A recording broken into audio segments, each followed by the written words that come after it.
Assalamualaikum warahmatullahi wabarakatuh. Salam sejahtera untuk kita semua. Yang terhormat Bapak Kepala Sekolah SDN Tangerang 1, Bapak Supriyadi SPD. Yang terhormat Ibu Wakasek SDN Tangerang 1, Ibu Susi Permatasari SPD.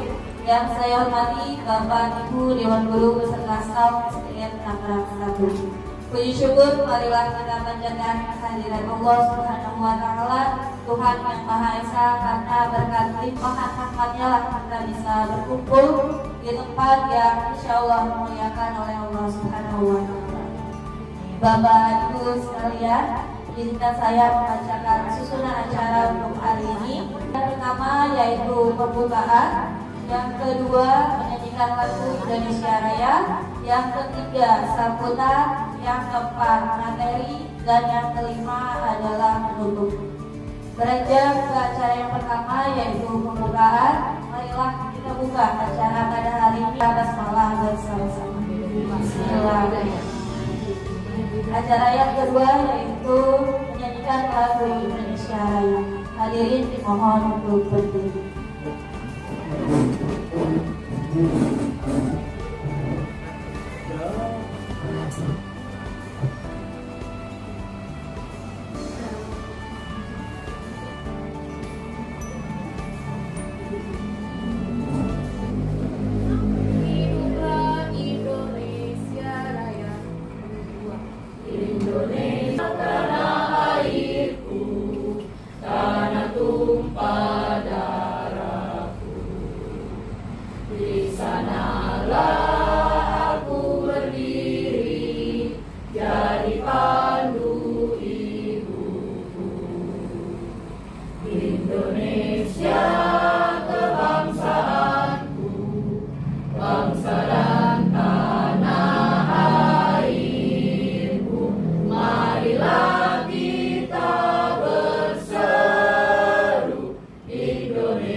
Hadirin dipersilakan untuk duduk kembali. Baiklah, acara yang kedua, acara yang ketiga yaitu sambutan. Sambutan akan disampaikan oleh Ibu Wakil Kepala Sekolah pada Ibu Susi Permatasari. Silakan.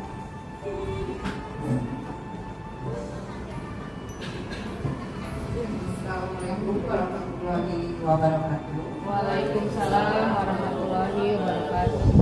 Yang terhormat Bapak Kepala Sekolah SDN Bapak Supriyadi SPD, yang saya hormati Dewan Guru SDN Tangerang 1. Pertama-tama marilah kita panjatkan puji syukur kepada Allah Subhanahu wa Ta'ala karena berkat rahmat-Nya kita semua bisa berkumpul di tempat ini dalam keadaan sehat walafiat.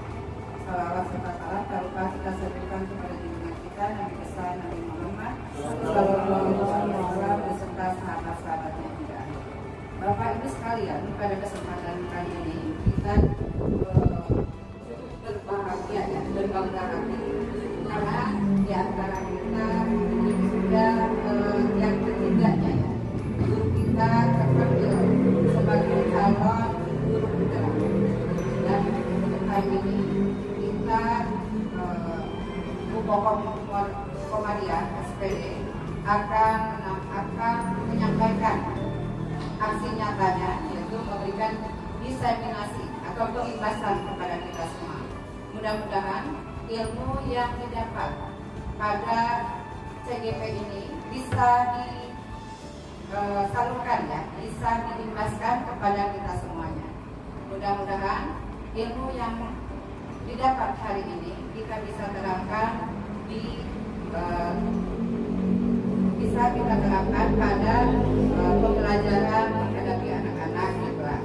Mudah-mudahan Bu Kokom bisa menyampaikannya tidak hari ini saja, tapi berkelanjutan apa yang didapat dari CGP bisa ditularkan kepada kita yang sebenarnya masih ada beberapa yang masih berkesempatan bisa mengikuti CGP, ada juga yang sudah kelewat di usia karena faktor usia. Mudah-mudahan saja Kokom dengan segala kerendahan hati menyampaikan materinya dengan baik, dan kita juga bisa mengambil ilmu yang ditularkan oleh Kokom. Mungkin itu saja sambutan dari saya, kurang lebihnya mohon maaf. Wabillahi taufiq wal hidayah. Wassalamualaikum warahmatullahi wabarakatuh.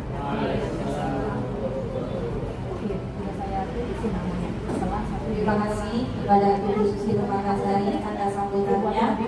Acara selanjutnya yaitu penyampaian materi diseminasi aksi nyata penerapan budaya positif yang akan disampaikan oleh Ibu Kokom Komariah SPD.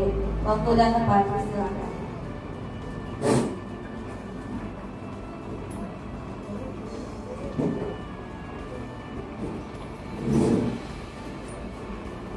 Bu Kokom.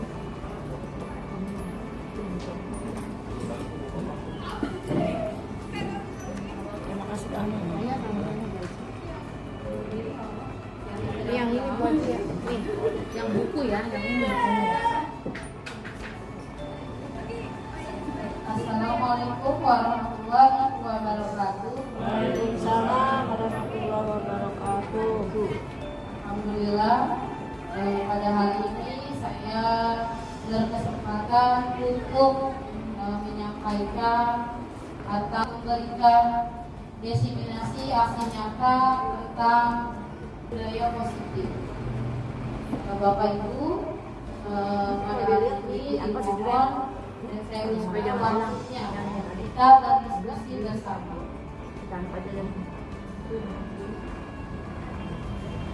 Sebelum kita ke materi, mungkin saya ada pantun sedikit, Bapak Ibu. Belum, hari ini sudah siap, sudah waktunya jam-jam merawat. Jalan bergaya penuh sensasi, saat berdiri terlihat seksi.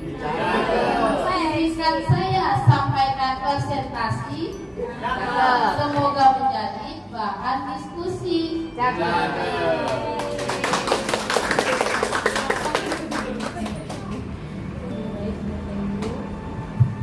Coba biar tidak tegang, yuk sama-sama kita senyum dulu 30 detik.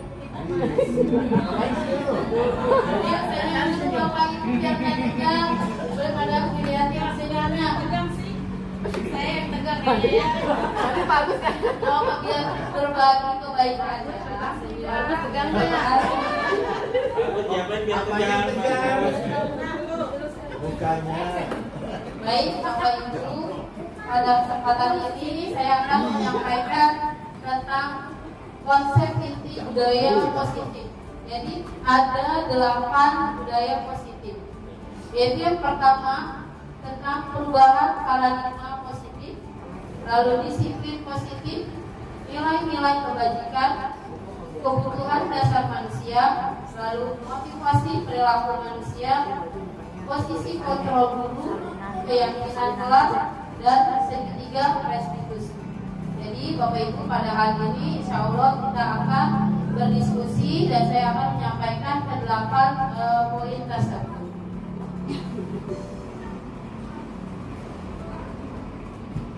Baik, untuk pembelajaran dengan paradigma baru adalah teacher center. Apa itu teacher center? Teacher center adalah proses belajar mengajar yang berpusat hanya pada guru saja atau pada dosen ya. Kalau kita kan guru. Jadi sistem pembelajaran teacher center ini yang terjadi membuat siswa itu pasif karena hanya mendengarkan materi pembelajaran dari guru saja, sehingga kreativitas mereka kurang terpupuk atau bahkan cenderung tidak kreatif atau pasif. Sedangkan kalau pembelajaran student centered learning, apa itu? Yaitu model pembelajaran yang berpusat pada peserta didik, di mana peserta didik mampu untuk menjadi peserta didik yang aktif dan mandiri dalam proses belajarnya dan memiliki tanggung jawab serta inisiatif untuk mengenali kebutuhan belajarnya dan mampu untuk menemukan sumber belajar yang tepat. Jadi Bapak Ibu, kalau dulu kebanyakan kita sebagai guru memberikan pembelajaran hanya metodenya seperti ceramah. Jadi anak-anak hanya fokus kepada kita yang menyampaikan materi, lalu kita bertanya, anak itu tidak banyak kreativitasnya, jadi pasif. Nah sekarang kita ganti, berubah pembelajarannya dengan metode yang berpusat pada siswa. Jadi buat siswa itu menjadi aktif seperti itu. Selanjutnya pembelajarannya dengan paradigma baru itu merupakan pembelajaran yang dirancang berdasarkan prinsip pembelajaran berdiferensiasi, sehingga peserta didik belajar sesuai dengan kebutuhannya berdasarkan tahap perkembangan sesuai dengan teori psikologi modern untuk mewujudkan profil pelajar Pancasila.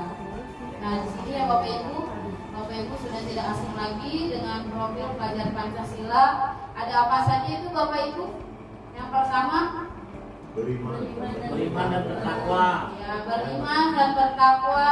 Lalu berkebinekaan global. Selanjutnya gotong royong, kreatif, bersalah kritis, serta mandiri.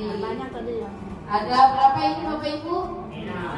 Ada 6 ya, tentang profil pelajar Pancasila.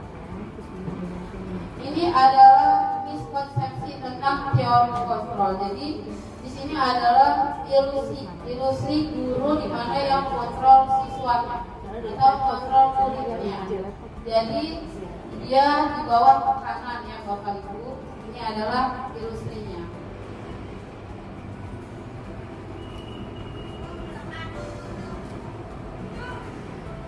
Kita harus menerapkan disiplin positif. Ya. Disiplin positif itu artinya belajar. Disiplin yang mengacu pada disiplin diri yang memiliki tanggung jawab terhadap apa yang dilakukannya berdasarkan nilai-nilai yang diyakini. Nilai-nilai yang sesuai dengan profil pelajar Pancasila yang tadi. Disiplin positif merupakan salah satu cara penerapan disiplin yang bertujuan untuk menumbuhkan kesadaran serta memberdayakan peserta didik tanpa imbalan, penghargaan atau reward serta ancaman atau hukuman. Sebagai pendidik, tujuan kita adalah menciptakan peserta didik yang memiliki disiplin diri sehingga mereka berperilaku mengacu kepada nilai-nilai kebajikan universal dan memiliki motivasi intrinsik dalam perubahan perilaku ke arah yang lebih baik. Baik Bapak Ibu, di sini adalah nilai-nilai kebajikan. Jadi nilai-nilai kebajikan itu nilai-nilai yang disepakati bersama, terlepas dari suku bangsa, agama, bahasa maupun latar belakang dari siswa tersebut, yang sesuai dengan profil pelajar Pancasila. Tadi seperti beriman, bertakwa kepada Tuhan Yang Maha Esa, berakhlak mulia, berkebinekaan global, gotong royong, mandiri, bernalar kritis, serta kreatif.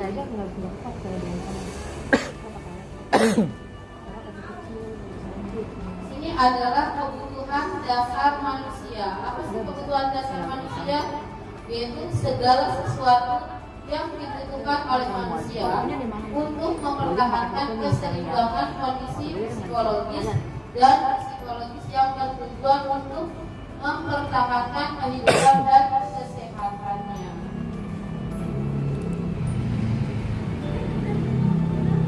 Jadi ada 5 kebutuhan dasar manusia. Di sini menurut Dr. William. Coba Bapak Ibu bisa dibantu apa saja sih 5 kebutuhan dasar manusia? Yang pertama, penguasaan, lalu kasih sayang dan rasa diterima, bertahan hidup, kesenangan, kebebasan. Jadi ini adalah 5 dasar kebutuhan manusia, kebutuhan kita semua ya. Siapa kita membutuhkan kasih sayang, lalu kita membutuhkan rasa diterima pada tempat di mana kita berada, terus kita juga butuh kesenangan serta butuh kebebasan. Nah, di sini saya ada contoh tentang kasus ya. Jadi di sini ada contoh kasus tentang murid kelas 2. Jadi kasusnya Ibu Juleha, guru wali kelas 2, sedang bingung menghadapi pula salah satu murid kelasnya, yaitu Tommy. Beberapa anak telah mengeluhkan Tommy yang seringkali meminta bekal makan siang mereka dengan paksa. Jika Anda menghadapi situasi seperti Ibu Juleha, apa yang akan Anda lakukan? Menurut Anda, kira-kira apa alasan Tommy melakukan hal itu? Ya, Bapak Ibu gimana jika posisi Bapak Ibu sebagai Ibu Juleha? Apa yang akan Bapak Ibu lakukan? Ada yang bisa sharing pengalaman atau berbagi? Jika Bapak Ibu menjadi Ibu Juleha. Nah, di sini ada murid Bapak Ibu yang suka meminta bekal makanan temannya. Jadi teman-temannya sudah mengeluh dengan situasi seperti itu. Apa yang harus Bapak Ibu lakukan sebagai gurunya Tommy atau sebagai guru anak tersebut? Gimana Bapak Ibu, ada yang bisa sharing atau menambahkan? Diskusi dengan Tommy. Oke, silakan. Dan Ibu siapa? Ibu siapa? Nama saya.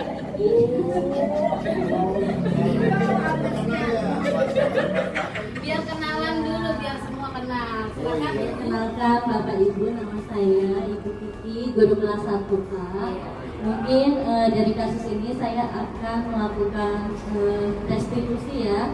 Dengan yang pertama itu menstabilkan identitas, menanyakan dulu, memanggil anaknya, ditanya benar atau tidak melakukan seperti itu, menanyakan alasannya. Kemudian yang kedua memvalidasinya, dan yang ketiga setelah ditanya kemudian saya meyakinkan gitu ya, membuat keyakinan bahwa di keyakinan kelas kita itu ada seperti ini yang harus dia yakini, dan kalau dia melanggar kita sudah tahu apa sanksinya gitu, sanksinya. Dan saya juga sebagai guru itu menjadi manajer untuk dia dalam posisi kontrol guru, bahwa saya juga bilang itu maksudnya memang itu salah, tapi pasti kamu memiliki alasan kenapa kamu seperti itu. Diajak bicara, kemudian ditanya alasannya apa, kemudian dia sehingga dia menyadari kesalahan itu dan bisa mengambil mengambil keputusan atas masalah itu sendiri. Jadi bukan kita sebagai guru yang nanti kamu harusnya begini ya, begini, tapi dia tuh udah tahu, oh iya Bu, saya itu salah, seharusnya saya ini begini ya Bu. Jadi ya memang perlunya komunikasi antara guru dengan murid tersebut. Mungkin kalau saya seperti itu Bu Koko. Terima kasih Bu Kiki ya, ini adalah Bu Kiki, Bu Rizky Hasya, guru kelas 1. Terima kasih untuk tanggapannya Bu Kiki. Yang betul sekali ya Bapak Ibu yang sudah dikatakan Bu Kiki sebagai posisi Bu Kiki bila menemukan kasus seperti Tommy tadi. Nah di sini ada beberapa alasan Tommy kenapa melakukan seperti itu. Yang pertama karena dia lapar dan orang tuanya tidak membawakan bekal makan siang, maka kebutuhan dasar yang sedang berusaha dipenuhi oleh Tommy adalah kebutuhan untuk bertahan hidup. Karena dia merasa lapar, dia tidak mempunyai bekal, maka dia meminta bekal temannya. Lalu alasan yang kedua, karena dia merasa senang temannya jadi memperhatikan dia. Ketika temannya melaporkan tindakan itu pada gurunya dan gurunya memberitahu orang tuanya sehingga orang tuanya jadi memperhatikan dia, maka kebutuhan dasar yang sedang dipenuhi Tommy adalah kebutuhan akan kasih sayang dan rasa diterima. Jadi ketika gurunya dia tadi komunikasi terlebih dahulu, memanggil lalu memanggil orang tuanya, jadi Tommy merasa diperhatikan sama orang tuanya, dia membutuhkan kasih sayang dan merasa diterima. Lalu alasan yang ketiga yaitu karena temannya juga takut dengan dia dan menuruti keinginannya, maka sebetulnya Tommy sedang berusaha memenuhi kebutuhan dasar yaitu akan kekuasaan. Jadi Tommy ini merasa dia tuh temannya takut akan dia, maka dia merasa apa yang dia inginkan harus tercapai. Ini dia alasan dari Tommy. Itu adalah salah satu sebuah kasus dan kita menyelesaikannya dengan posisi kontrol ya Bapak Ibu. Nah di sini ada motivasi perilaku manusia, yaitu untuk menghindari ketidaknyamanan atau hukuman, lalu untuk mendapatkan imbalan atau penghargaan dari orang lain, serta untuk menjadi orang yang mereka inginkan dan menghargai diri sendiri dengan nilai-nilai yang mereka percaya.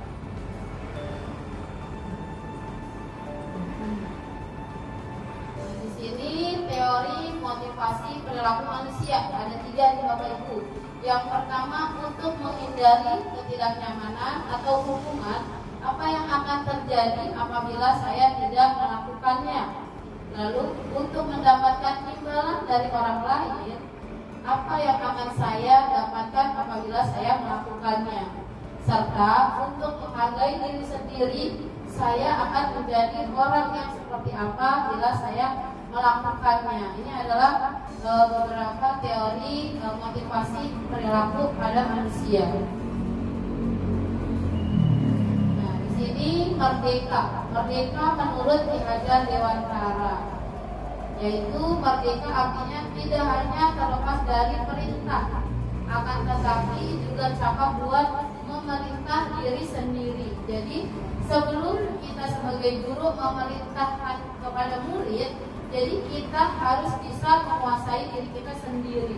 Kita harus bisa memberikan contoh perilaku baik terhadap murid agar bisa dicontoh, bisa menjadi lebih baik. Bapak Ibu, supaya tidak tegang dan supaya lebih rileks, kita main games dulu. Kita sedikit sebentar Bapak Ibu. Gimana Bapak Ibu? Mau ya Bapak Ibu sebentar ya? Oke, kita espliki hitam hijau. Jadi bisa nanti diterapkan juga Bapak Ibu di kelas masing-masing. Ada jam pelajaran. Jadi kita di sini bermain games berpasangan, berdua. Oke, panas. Tantangannya boleh ke Bu Halimah. Kalau Bu Anita yang lagi sibuk. Oke. Jadi di sini gamesnya itu tentang hitam dan hijau. Jadi Bapak Ibu pilih dulu mau jadi si hitam atau jadi si hijau. Siapa yang mau hitam, siapa yang mau hijau. Jadi nanti boleh berhadapan-hadapan, boleh berhadapan-hadapan. Lalu nanti hitam boleh saya hitam. Ada boleh di sini ambil Kita nama apa tadi? hitam dan hijau. Boleh ke Bapak, boleh berdiri deh. Boleh berdiri, boleh. Oh, yang seru ya Bapak Ibu ya. Boleh berdiri. Jadi games tentang benang dan hijau. Oh cewek-cewek cowok boleh, Pak Anies sama Pak Ikin, Bu Anies sama Bu Halimah boleh. Pak sama Pak Agus, sama Pak Agus. Ya, tapi jangan sama Pak Agus ya.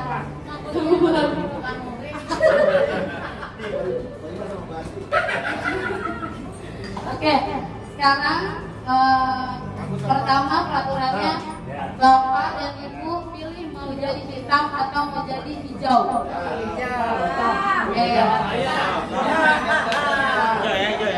Kalau sudah tahu mau jadi hitam dan hijau, sekarang tangannya boleh berhadapan. Ya, boleh berhadapan sendiri boleh. Jangan nempel, Ya, satu aja cukup. Ya, satu aja. Jadi gini ya, Bapak Ibu gini ya. Boleh gini deh. Boleh gini yang enaknya. Jadi ketika jadi ini gamesnya adalah tangkap ya, tangkap hijau hitam. Tangkap aja kali jangan pakai siar ya. Ditangkap ya, ditangkap gitu ya. Kalau tangkap udah tangkap. Oke, kalau saya menyebutkan hijau, maka yang hijau kita tangkap.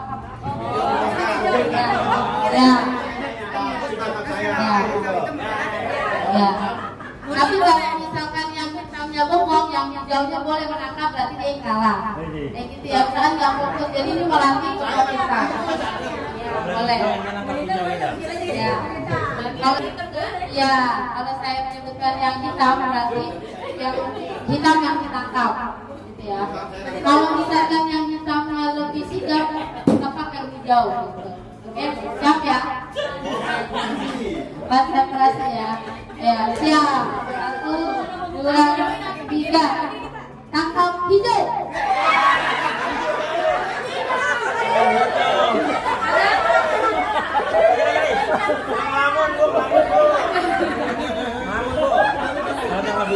Tapi ya,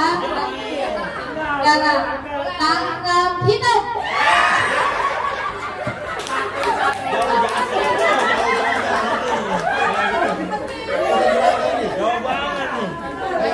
Tadi yang udah ketangkap belum? Oke, tangkap hijau.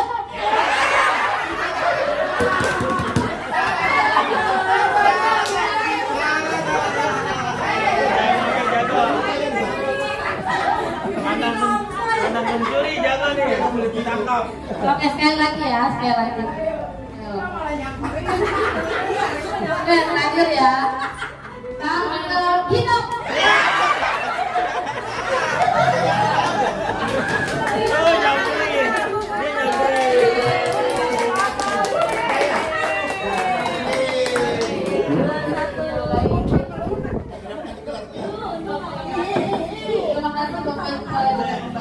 Nanti Bapak Ibu bisa dipraktekkan di kelas sama kalau teman-teman di kelasnya.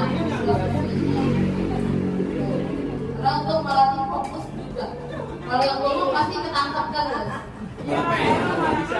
Ini malah aku. Ini bukan menghindar semua. Balik menghindar semua sebelum ditangkap. Bapak Ibu kita lanjut lagi ya.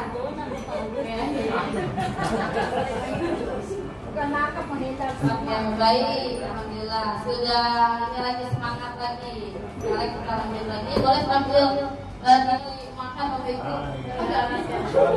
Bapak ini slide-nya dari berapa ke berapa ini?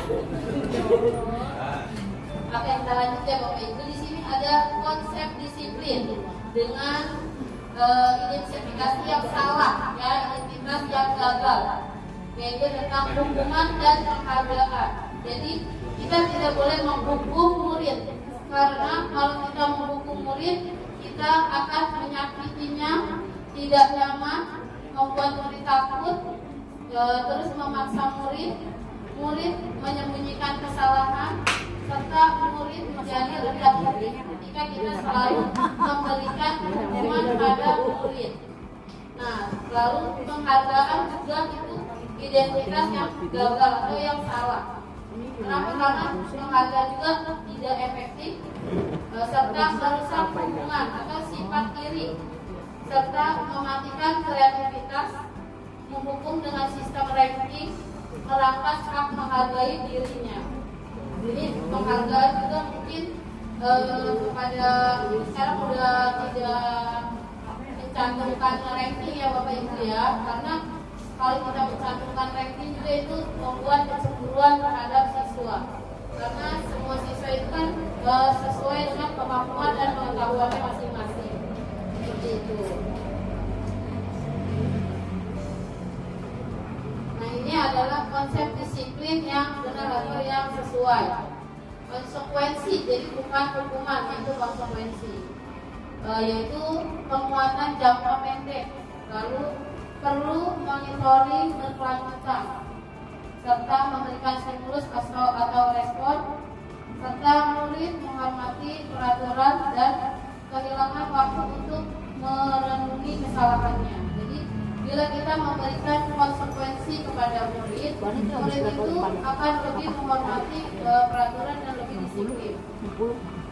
Serta restitusi, murid akan bertanggung jawab untuk perilakunya, serta fokus pada pemecahan masalah jangka panjang. Murid juga menghormati dirinya dan orang lain, serta dirinya melakukan kontrol dan murid bisa bersemangat memperbaiki kesalahannya agar bisa lebih baik lagi dengan tidak takut melakukan kesalahan. Nah, di sini ada konsep disiplin dengan pendekatan restitusi. Apa itu restitusi? Restitusi itu adalah proses menciptakan kondisi bagi murid untuk memperbaiki kesalahan mereka, sehingga mereka bisa kembali pada kelompok mereka dengan karakter yang lebih kuat. Lalu apa ciri-ciri restitusi?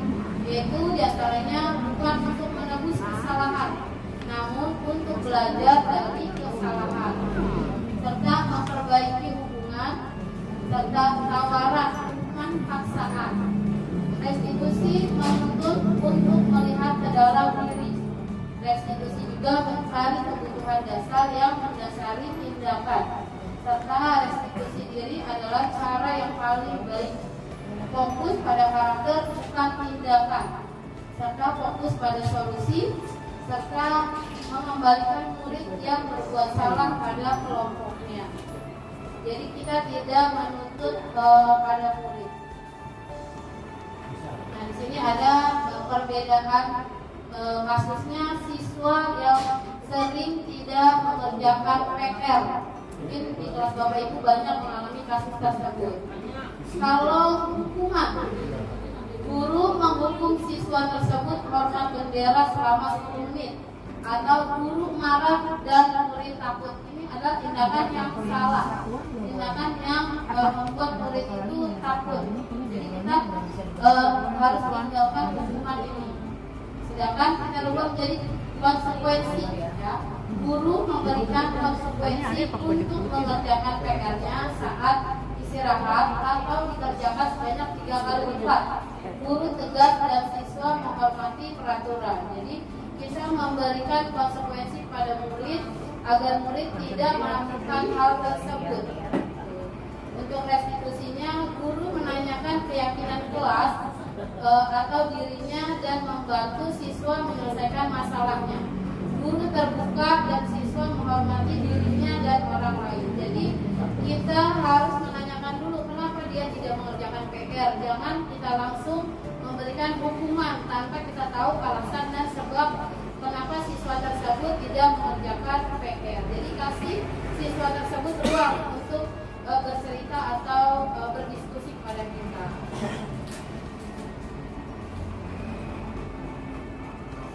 Nah, di sini ada 5 posisi kontrol restitusi, yaitu sebagai menghukum, membuat rasa bersalah, sebagai teman, sebagai pemantau, dan sebagai manajer.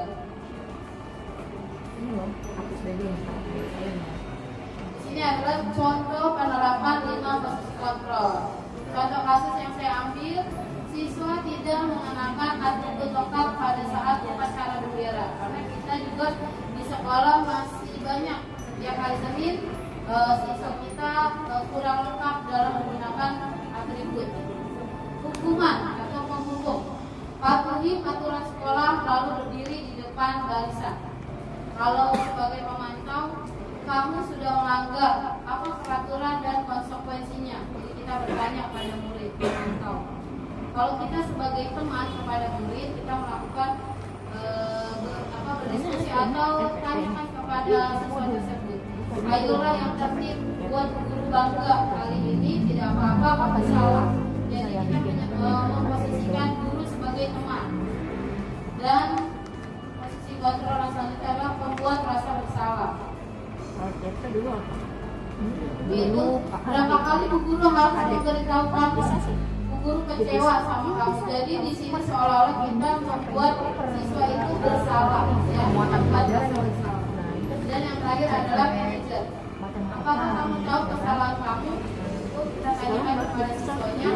Lalu kira-kira bagaimana kamu akan memperbaiki kesalahan itu?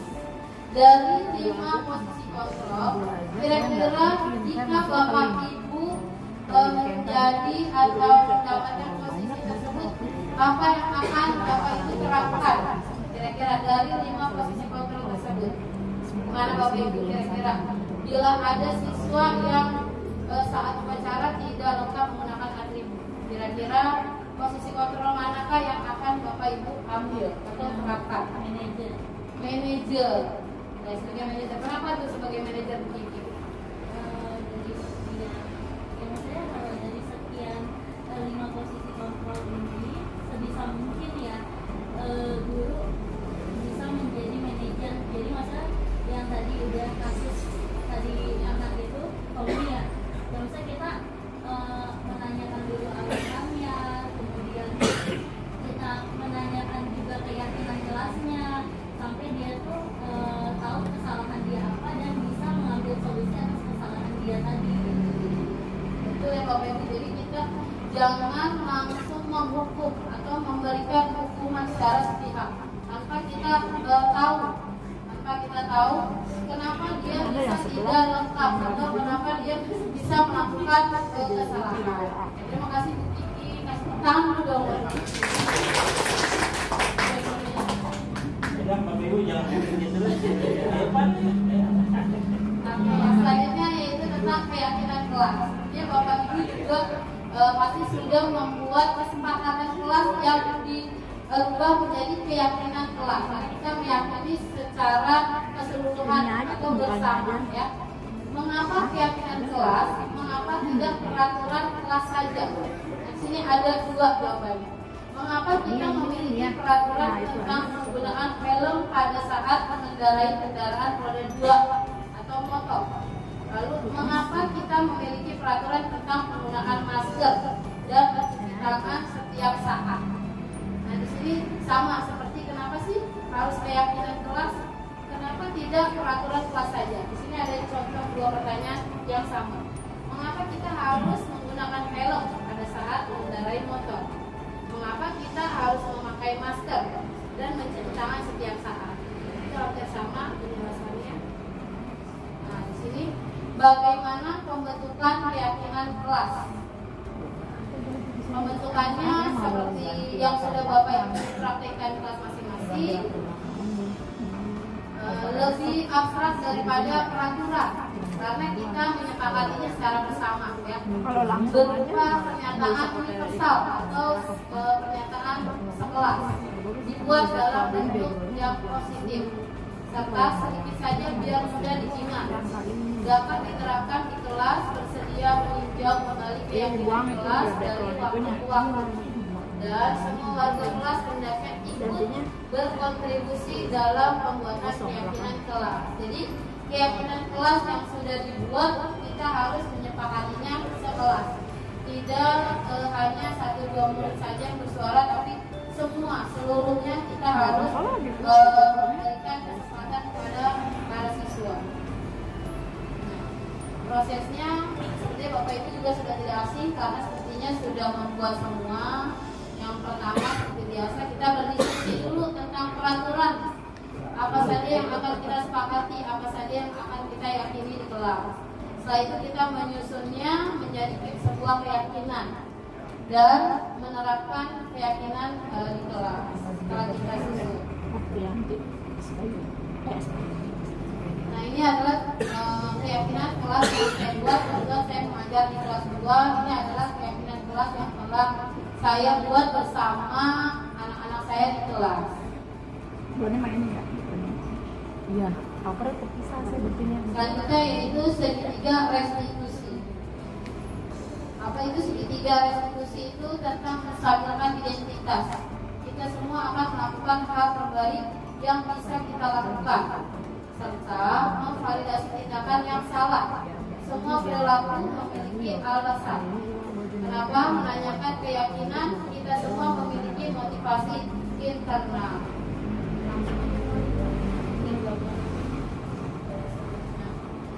Di sini apa sih yang harus kita lakukan pada saat menstabilkan identitas pada sebuah masalah?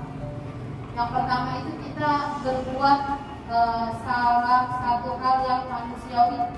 Lalu tidak ada manusia yang sempurna. Kita berkomunikasi ini lebih kita membangun komunikasi kepada siswa ketika siswa itu melakukan kesalahan, ya, melakukan kesalahan. Jadi kita tidak langsung pada poin permasalahannya, tapi kita akan stabilkan dulu situasi kondisi emosional anak tersebut. Kalau emosinya sudah terbangun, sudah terbentuk, baru kita ke inti permasalahannya, yaitu validasi tindakan yang salah. Baru kita menanyakan kesalahannya, kenapa dia berbuat salah. Setelah kita tahu apa penyebab dia berbuat salah, kita sama-sama mencari solusi sesuai dengan keyakinan yang sudah kita terapkan. Nah, di sini ada beberapa dialog, contoh yang saya sudah buat tentang permasalahan. Oke, alhamdulillah, mentari senja telah tenggelam, hujan turun mulai terjatuh. Tertutup presentasi dengan salam. Wassalamualaikum warahmatullahi wabarakatuh.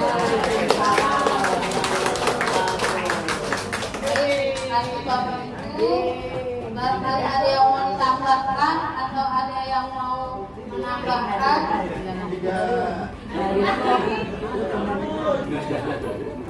Kalau tidak ada, alhamdulillah, terima kasih atas kesempatannya. Saya kembalikan kepada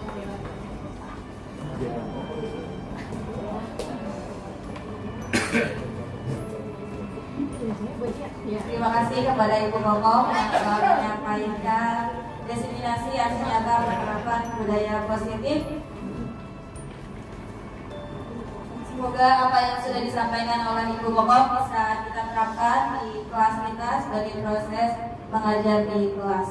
Amin.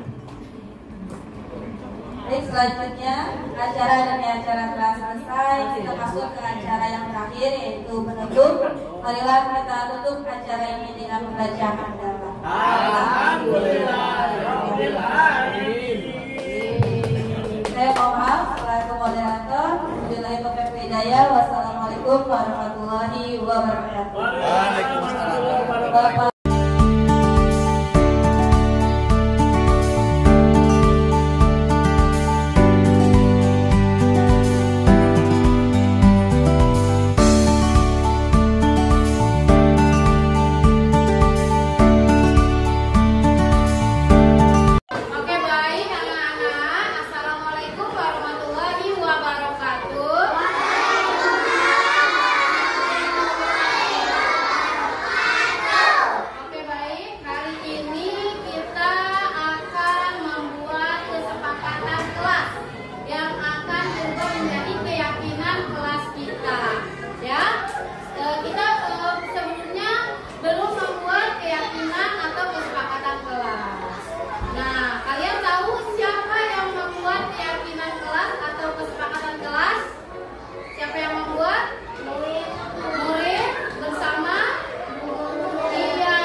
Baik, sekarang kalian tadi sudah menuliskan kesepakatan kelasnya.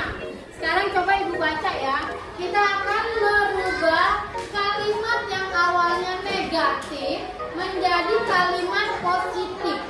Kalimat positif tidak boleh menggunakan kata tidak atau jangan ya. Coba Ibu baca dulu ya. Ini datang tepat waktu. Oke, datang tepat waktu. Nah ini tidak bicara kasar. Ini siapa ini? Safia, mana sih Safia? Lewat sini nih, lewat sini. Oke, Safia. Safia ini menuliskan apa sayang? Coba dibaca nak. Oke, di sini masih ada kata tidaknya. Kita ganti, kita rubah ya menjadi kalimat yang positif. Berubahnya menjadi apa? Kalau kalimatnya tidak berbicara kasar, kita rubah berarti menjadi seperti apa kalimat positifnya? Tidak boleh. Tidak menggunakan kata tidak. Berarti apa? Berbicara. Iya. Jadi kita rubah dengan berbicara sopan. Berbicara sopan. Oke, lanjut. Datang tepat waktu. Ini memakai seragam sesuai jalur. Oke, tertib. Datang tepat waktu. Datang tepat waktu. Memakai seragam. Oke, datang tepat waktu. Belajar. Oke. Ini nih, mana tadi lihat. Oh ini nih. Nih, Valeri, mana Valeri? Sini sayang, Valeri, sini. Oke, Sofia boleh datang lagi. Valeri, coba punya Valeri dibaca apa Valeri? Dibuka sayang. Ah, oke, kata Valeri, saat di kelas tidak berisik. Ini masih ada kata tidaknya. Kita rubah ya menjadi kalimat yang positif. Menjadi apa? Kalau kalimatnya saat di kelas tidak berisik. Berarti apa? Tertib. Tertib saat kelas. Tertib saat di kelas. Ya, oke boleh. Tertib saat di kelas dari saya. Oke. Oke, berarti ini sudah betul semua. Sekarang kita buat keyakinannya ya. Ambil ini ada datang tepat waktu. Betul atau tidak? Betul. Oke, kita sepakati ya. Sepakat tidak? Sepakat. Kalau sekolah harus datang tepat waktu. Oke deh, yang pertama ya datang tepat waktu. Yang kedua ini tertib saat di kelas. Sepakat tidak? Sepakat. Sepakat ya, tertib saat di kelas. Satu nih, coba di selanjutnya. Oke, ini ya, kita sepakat yang ini. Memakai sesuai, memakai seragam sesuai jadwal. Sepakat tidak? Oke, kita sepakati ya, memakai seragam sesuai jadwal. Oke, ada lagi berbicara sopan. Sepakat tidak? Oke, berbicara sopan. Selanjutnya menjaga kebersihan. Sepakat tidak? Sepakat. Menjaga kebersihan sepakat. Terus ini ditambahin deh. Saling menghargai dan saling membantu. Sepakat tidak? Dan sisanya sama. Berarti kita sepakati 6 ini ya. Ibu oke. Sekarang udah ada 6 kesepakatan yang kita rubah menjadi keyakinan kelas kita. Ada 6 ya. Nanti Ibu minta perwakilannya maju ke depan untuk membacakannya ya. Oke, coba dari kelompok 1, Valeri baca. Yang pertama keyakinannya apa? Baca yang pertama apa, Neng? Apa yang pertama? Oke, yang pertama datang tepat waktu. Terus yang kedua, tertib saat di kelas. Yang ketiga, oke, memakai seragam sesuai jadwal ya. Boleh. Yang keempat, berbicara sopan. Selanjutnya, menjaga kebersihan kelas. Yang terakhir, oke, saling menghargai dan membantu. Oke, sekarang berkelompok kita foto bersama keyakinan kelas. Ayo, kelompok 1.